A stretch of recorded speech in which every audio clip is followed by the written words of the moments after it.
250x បងប្អូនតើគ្នា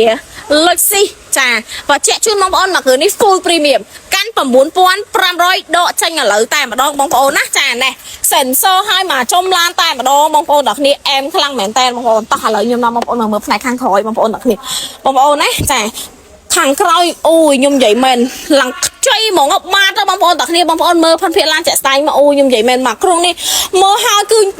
បងប្អូនតើចាក់ផ្នែកតែម្ដងបងប្អូនតើគ្នាចាហើយបើនិយាយពីផ្នែកខាងក្នុងវិញអែមខ្លាំងណាបងប្អូនតើគ្នាបានជាមួយនឹងប្រភេទក្នុងខ្មៅទៀតបងប្អូនណាពុកស្បែក original តែម្ដងបងប្អូនតើគ្នាតោះបងប្អូនណាខ្លះចង់បានប្រភេទ Luxy ចា XS 250x ចង់បាន010ហើយជាប្រភេទ full premium ទៀតណាបងប្អូនតើគ្នាអាចមកមើលមកគ្រឿងនេះបានប្រភេទឡានសនំស៊ីនអត់មានប៉ះអត់មានបុកអត់មានកាត់តអត់មានស្ងោពណ៌ចាបើជាក់ជូតបាត់ព្រមអត់មានច្រេះអត់មានពុកទេបងប្អូនតើគ្នាចាប់អារម្មណ៍អាចមកដល់ជាមួយនឹងទីតាំងផ្ទាល់បានបងប្អូនតើគ្នាសំខាន់កាន់ត្រឹមតែ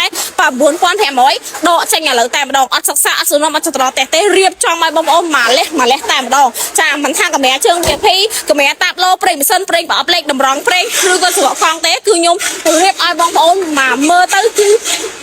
លក្ខណៈថាតាជាក់ចិត្តណាបងប្អូនតាគ្នាចង់សម្រាប់បងប្អូនដែលគាត់ចាប់អារម្មណ៍កុំភ្លេចកាន់លុយត្រឹមតែ9500ដកចេញឥឡូវតែម្ដងអរគុណ